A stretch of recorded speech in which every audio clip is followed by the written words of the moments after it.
हरियाणा चुनाव में कांग्रेस नेता रणजीत सुरजेवाला का विवादित बयान। ब्राह्मणों को मारकर योगी आदित्यनाथ का बढ़ा हुआ है कद, राजनीतिक हत्या की गई।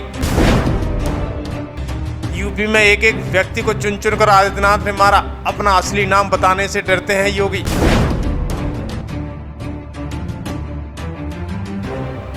दरअसल कांग्रेस नेता रणदीप सुरजेवाला ने कैथल में एक सभा के दौरान कहा कि यूपी में ब्राह्मणों की राजनीतिक हत्या करके योगी आदित्यनाथ का कद बढ़ा हुआ है।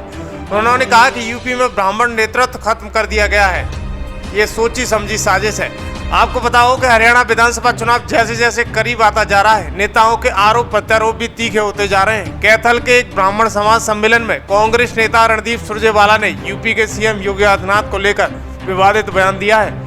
उन्होंने कहा कि बीजेपी ब्राह्मण विरोधी है और ब्राह्मणों को मारकर योगी आदित्यनाथ का कद बढ़ा हुआ है।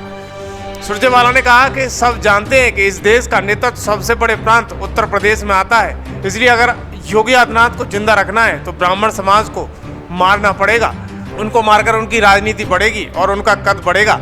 इनका नाम भी आदित्यनाथ असली नाम नहीं है। वही उन्होंने कहा कि मैंने एक बार कहा था कि अपना नाम असली तो बताया करो, केवल भगवा धारण करने से कोई भगवा के लायक नहीं हो जाता। सुरजेवाला ने कहा कि हरियाणा में तो ब्राह्मण समाज पर अत्याचार हुए हैं, उत्तर प्रदेश की योगी सरकार में भी ब्राह्मणों का उत्पीड़न जमकर हुआ है।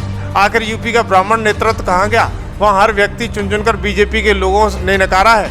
सुरजेवाला ने कहा कि मैं कुर्ता पायजामा पहनता हूँ, ये सफेद जरूर है, लेकिन मेरे आचरण के गवाह आप लोग हैं। वही उन्होंने कहा कि भाजपा के बारे में 2 लाइन सच है, ऐसा कोई सगा नहीं जिसको हमने ठगा नहीं।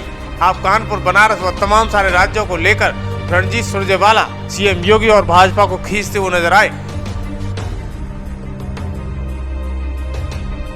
सच्ची ये है कि आज की भाजपा के बारे में 2 लाइन सही हैं। कोई ऐसा सगा नहीं जिसे बीजेपी ने ठगा नहीं।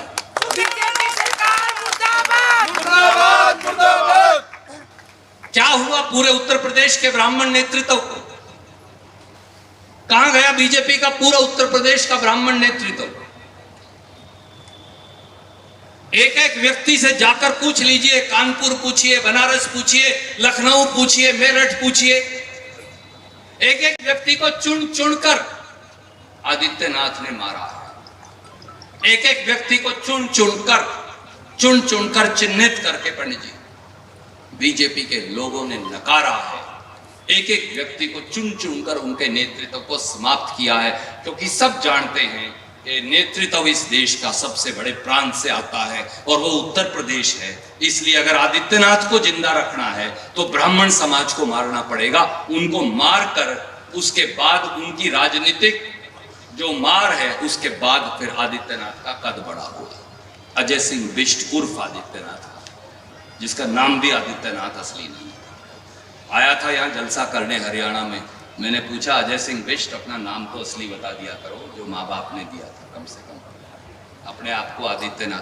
केवल भगवा धारण करने से कोई भगवे के लायक नहीं हो जाता। आप बिल्कुल कोई वस्त्र धारण ना करो जैन मुनियों की तरह, पर अगर आपका आचरण न्याय का है, अगर आपका आचरण सच्चाई का है, तो आप भगवा धारण करोगे। मैं हमेशा ये कहता हूं, मेरा कुर्ता पजामा जरूर सफेद है, परंतु मेरा आचरण 10 साल में आप उसके गवाह हो, आप उसके जज हो, वो भगवा की तरह रहा। क्योंकि भगवा बीजेपी का नहीं, भगवा पवित्रता का निशान है। और इसीलिए पंडित जवाहरलाल नेहरू, महात्मा गांधी ने जब पहली बार हिंदुस्तान में कांग्रेस का झंडा और हिंदुस्तान का झंडा फहराया था, तो उसका ऊपर वाला रंग भगवा है, क्योंकि ये कुर्बानी और न्याय का प्रतीक है। ये धर्मांधता और टकराव का प्रतीक कदापि नहीं हो सकता।